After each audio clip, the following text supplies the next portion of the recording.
అర్జున్‌తో phone మాట్లాడడం పూర్తయిన తర్వాత ఇంటికి వెళ్తాడు మురళి. తన కూతురు స్వప్న గదిలోకి వెళ్తాడు. కిటికీలో నుంచి కనుచూపు మేర ఎగసిపడే అలలను చూస్తూ ఉంటుంది స్వప్న. అర్జున్ మనకి పోటీగా ఒక ప్రాజెక్ట్ చేశాడు. ఆ ప్రాజెక్టు గురించి నాకు ఎటువంటి భయం లేదు. కానీ నిన్ను నన్ను నలుగురిలో అవమానించినవాడు అంత హ్యాపీగా ఉంటూ ప్రాజెక్టులు చేసుకుంటూ ఉంటుంటే అది చూసి నేను తట్టుకోలేను. వాడు ఏదో చేశాడని నా కూతురు ఇలా ఉండటం నాకస్సలు నచ్చడం లేదు. ఆఫీస్‌లో అందరూ నీ గురించి అడుగుతున్నారు.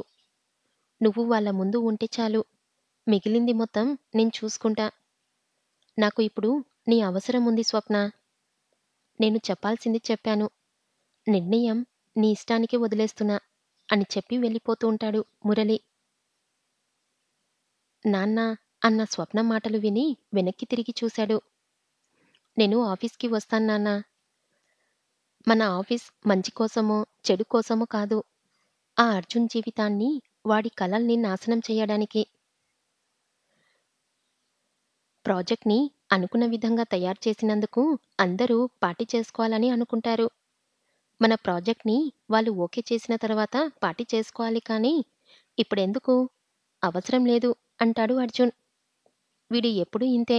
పని పిశాచి అని ఒకరు, వీడు ఎంజాయ్ చేయడు, చేసేవాళ్ళని చెయ్యనివ్వడు అని మరొకరు అనుకుంటూ ఉంటారు.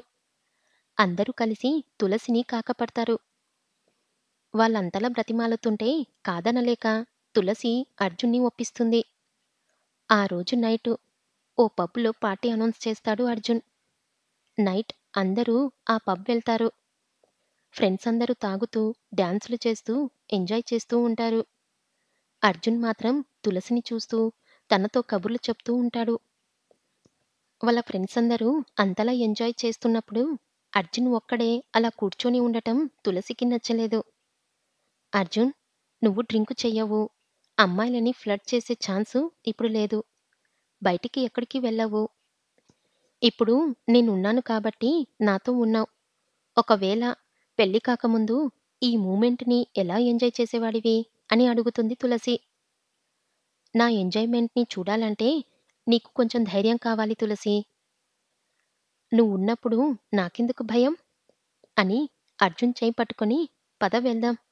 నువ్వు ఎలా ఎంజాయ్ చేసేవాడివో నేను చూస్తాను అని అంటుంది. ఇప్పుడా? ఇప్పుడే అంటూ బయటికి లాక్కెళ్తుంది. బయటికి వస్తున్నప్పుడు అర్జున్‌కి ఫోన్ రావడంతో తులసి ఆగు, ఫోన్ మాట్లాడి వస్తా అంటాడు. ఈ టైంలో ఎవరు? సందేహంగా అడుగుతుంది తులసి. వచ్చాక చెప్తా అని పక్కని వెళ్తుంటాడు అర్జున్. లేదు, నాకిప్పుడే చెప్పు అని తన ఫోన్ లాక్కోడానికి ట్రై చేస్తూ ఉంటుంది. తన చేతులని బలవంతంగా వదిలించుకొని తులసి, ఫోన్ మాట్లాడి వస్తాను అని సీరియస్‌గా అని అక్కడ్నుండి పక్కకి వెళ్తాడు. తులసి మనసులోని ఎన్నో ప్రశ్నలకి సమాధానం కోసం అలా ప్రవర్తించింది. కాసేపటికి ఫోన్ మాట్లాడడం పూర్తి చేసుకొని వచ్చాడు అర్జున్. పద వెళ్దాం. నా ఎంజాయ్‌మెంటు చూదువు గాని అని అక్కడ్నుండి కార్‌లో వెళ్తుంటారు. అర్జున్ ఫోన్ విషయం గురించి మాట్లాడటం లేదు. సహనం కోల్పోయిన తులసి ఫోన్‌లో ఎవరు అని అడుగుతుంది. కాసేపట్లో నీకే తెలుస్తుంది అని అంటాడు అర్జున్. కారులో చాలా దూరం ప్రయాణిస్తుంటారు. సో, కార్‌లో తిరగటం నీ ఎంజాయ్‌మెంటా? అని అడుగుతుంది తులసి.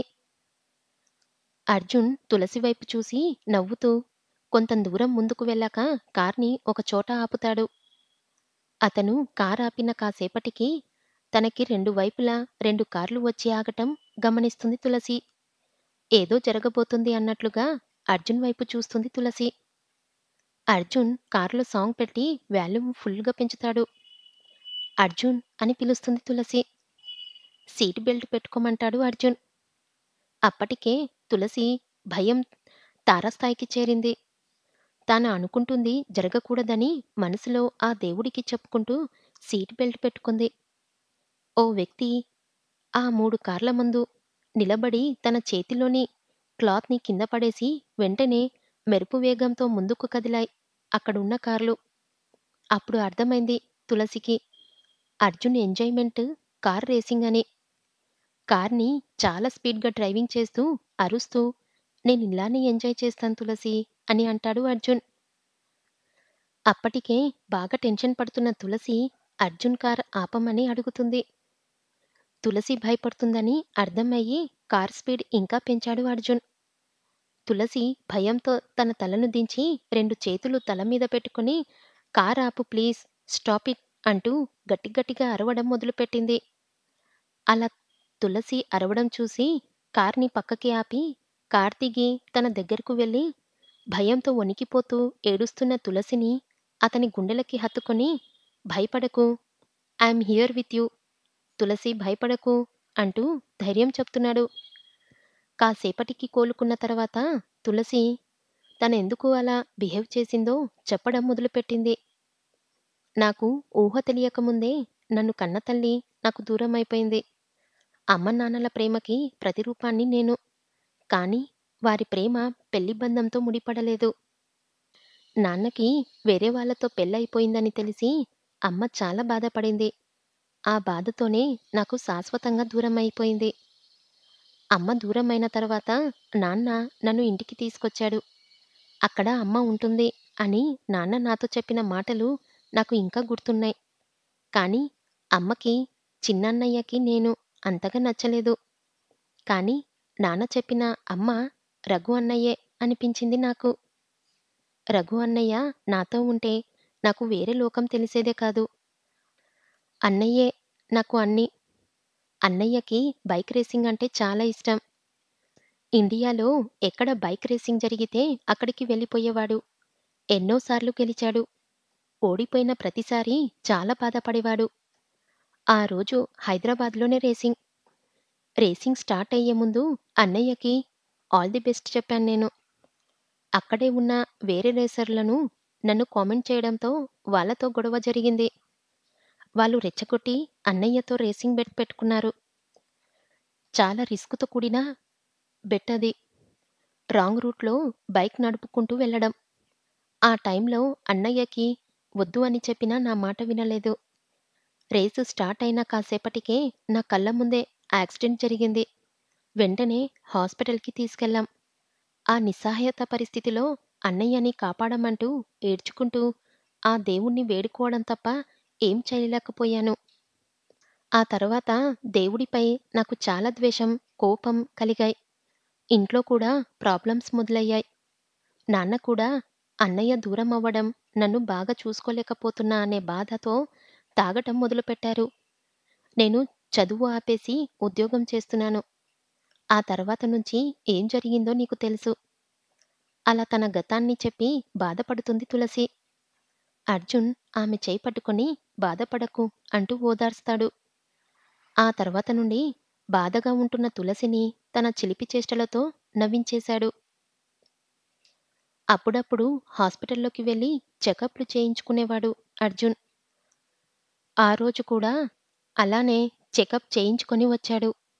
కానీ ఆ రోజు అర్జున్ రిపోర్ట్ చూసిన తర్వాత నీరజ వెంటనే ఫోన్ చేసి మోహన్‌ని, మనోహర్‌ని రమ్మని చెప్తుంది. వెనువెంటనే వచ్చి "ఏం జరిగింది మేడం" అంటారు వాళ్ళిద్దరూ.